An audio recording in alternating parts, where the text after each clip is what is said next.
Hello everyone. आज का हमारा टॉपिक है a valid contract and its essentials, presented by Pooja Batra, extension lecturer in the department of commerce at JCW Narnaul. Valid contracts में सबसे पहले जो टॉपिक ये कवर्ड होता है BRF मर्केंटाइल लॉ, या हम इसको बिजनेस रेगुलेटरी फ्रेमवर्क कह सकते हैं, इस बुक में होता है। वैलिड कॉन्ट्रैक्ट का क्या मीनिंग है, उससे पहले हमें ये पता होना चाहिए कि कॉन्ट्रैक्ट किसे कहते हैं। According to Indian Contract Act 1872, Section 2H, an agreement enforceable by law is a contract. Means एक एग्रीमेंट जो कि इन्फोर्सेबल बाय लॉ होगा वो हमारा कॉन्ट्रैक्ट कहलाएगा। इसमें दो वर्ड है, एग्रीमेंट एंड इन्फोर्सेबिलिटी बाय लॉ। सबसे पहले हम एग्रीमेंट की बात करते हैं। एग्रीमेंट है ऑफर प्लस एक्सेप्टेंस, जिसमें ऑफर का मतलब होता है कि हमने किसी के सामने प्रपोजल रखा है और जब वो उस प्रपोजल को एक्सेप्ट कर लेता है तो वो हो जाता है हमारा एग्रीमेंट। इसके जो एसेंशियल्स हैं वो गिवन है section according to section 10 of Indian contract act 1872। Agreement create legal relation, lawful consideration, legally capable of contracting, genuine consent, object and consideration of contract is legal and contract are certain। ये elements हैं हमारे valid contract के। तो अब हम इनको आगे discuss करेंगे। सबसे पहले ऑफ़र आता है, ऑफ़र एंड एक्सेप्टेंस। तो सबसे पहले एक ऑफ़र होना चाहिए और उस ऑफ़र को एक्सेप्ट किया जाना चाहिए। अगर कोई ऑफ़र है उसे एक्सेप्ट नहीं किया जाता है तो वो एग्रीमेंट नहीं बनेगा, और जब तक वो एग्रीमेंट नहीं है तो एक offer and acceptance valid contract का एक मेन एसेंशियल्स है, क्योंकि बिना ऑफर एंड एक्सेप्टेंस की कोई कॉन्ट्रैक्ट आगे एग्रीमेंट की फॉर्म में जाएगा ही नहीं। Such offer and acceptance should create legal obligation. ये कहते हैं कि जो ऑफ़र है वो लीगल ऑब्लिगेशन क्रिएट करना चाहिए। लीगल ऑब्लिगेशन का मतलब है कि लीगल ऑब्लिगेशन का मतलब है कि उनके बीच में जब हम ऐसे कोई कॉन्ट्रैक्ट करें तो हमारा जो मोटिव है वो सामने वाली पार्टी को लीगली ऑब्लाइज करने का होना चाहिए। ऐसा नहीं कि हम सोशली ऑब्लाइज करने के लिए उसको वर्क करें। जैसे यहाँ पे एक केस दिया गया है मिस्टर बाल्फोर और मिसेस बाल्फोर का। ये हस्बैंड एंड वाइफ है और ये प्रॉमिस करते हैं एक दूसरे को कि यहाँ पर हस्बैंड अपनी वाइफ को प्रॉमिस करता है कि वो उसको एक मेंटेनेंस अलाउंस देगा every month, so long they, जब तक वो सेपरेट रहते हैं।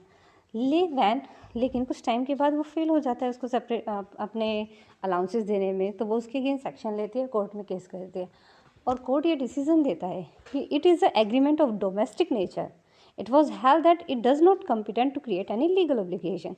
कि उनके बीच में ऐसा कोई रिलेशन नहीं था कि वो उसको लीगली ऑब्लाइज करना चाहते थे। उनके बीच में सिर्फ सोशल ऑब्लिगेशन तक ही वो क्रिएट करता था। तो कोई भी एग्रीमेंट नहीं है, और एग्रीमेंट नहीं है तो कोई कॉन्ट्रैक्ट नहीं है। नेक्स्ट आता है हमारा कंसेंट।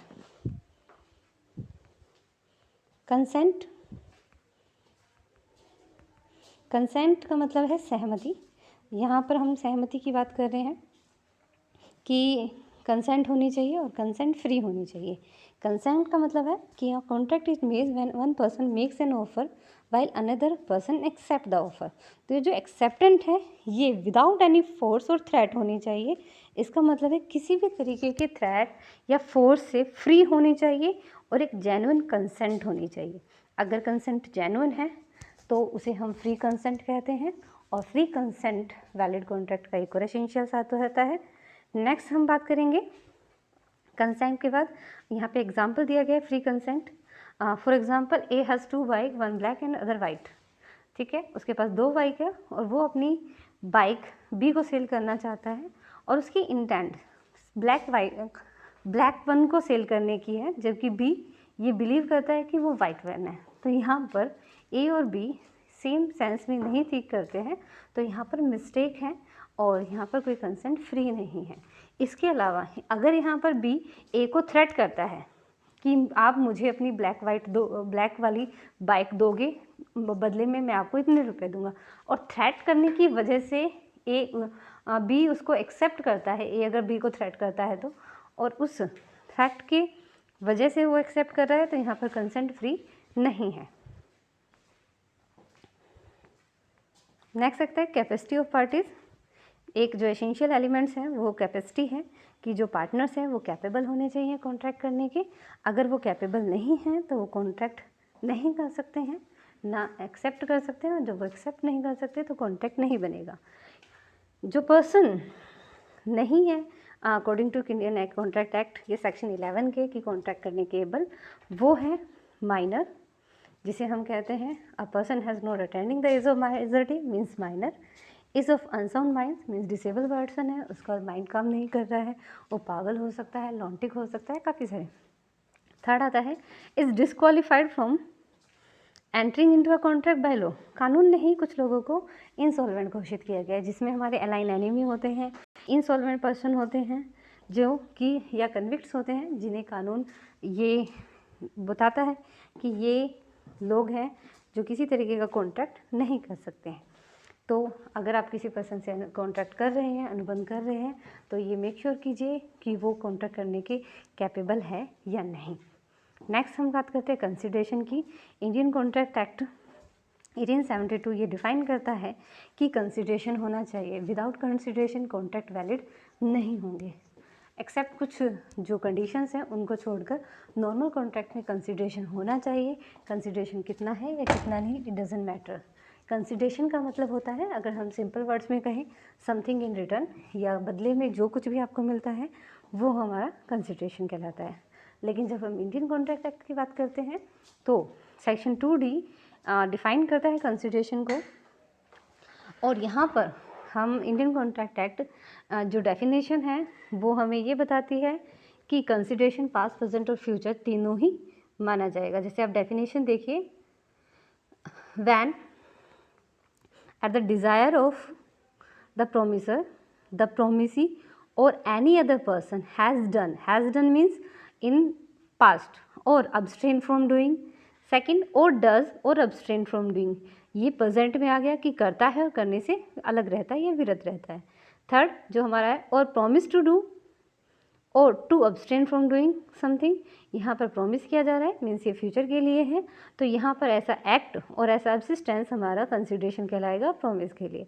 सिंपल इन्होंने बोला हुआ है मीन्स कंपनसेशन फॉर डूइंग और omitting to do an act और दैट, तो ये समथिंग इन रिटर्न जो है वो हमारा कंसिडरेशन कहलाएगा। एग्जाम्पल गिवन है, A agree to sell his toy to be for ₹100, तो यहाँ बी 100 रुपीज़ पे करने के लिए प्रॉमिस करता है, तो ए के लिए जो प्रॉमिस किया गया है जो 100 रुपीज़ मिलेंगे वो उसका कंसिडरेशन है, और बी के लिए जो उसे टॉय मिलेगा वो उसका कंसिडरेशन है। नेक्स्ट हम बात करते हैं कंसिडरेशन से नेक्स्ट जो लास्ट हमारा आता है, not expressly declare to be void.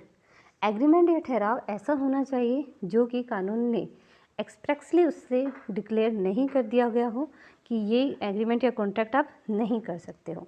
एक तरीके से किसी भी तरीके से यहाँ पे दिया गया है, द लास्ट एसेंशियल एलिमेंट है must be which declare to be other legal.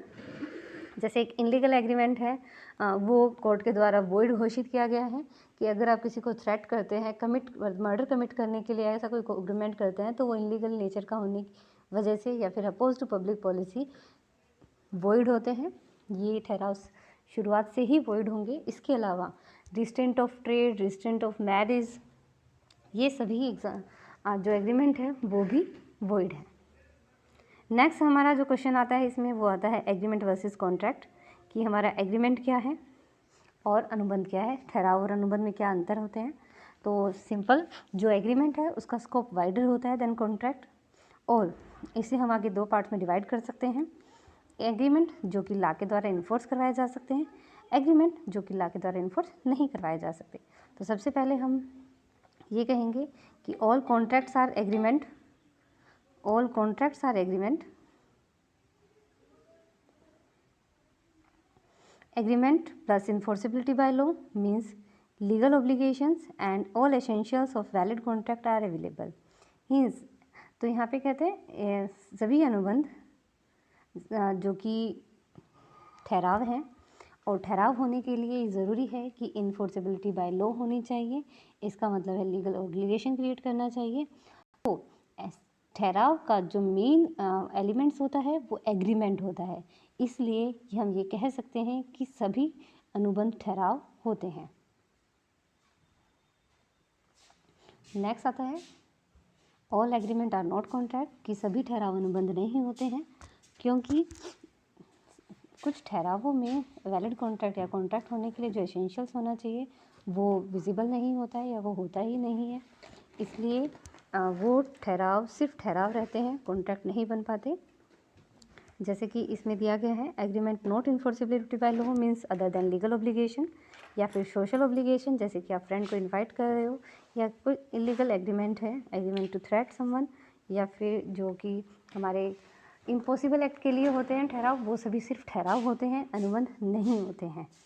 तो हम कंक्लूजन में ये कह सकते हैं कि सिर्फ वही दस we see that an agreement may be or may not be enforceable by law, तो उनमें से सिर्फ वही अनुबंध बनते हैं जो कि लॉ के द्वारा इन्फोर्स होते हैं, और जो कि लॉ के द्वारा इन्फोर्स नहीं होते हैं वो सिर्फ ठहराव रहते हैं, अनुबंध नहीं होते हैं।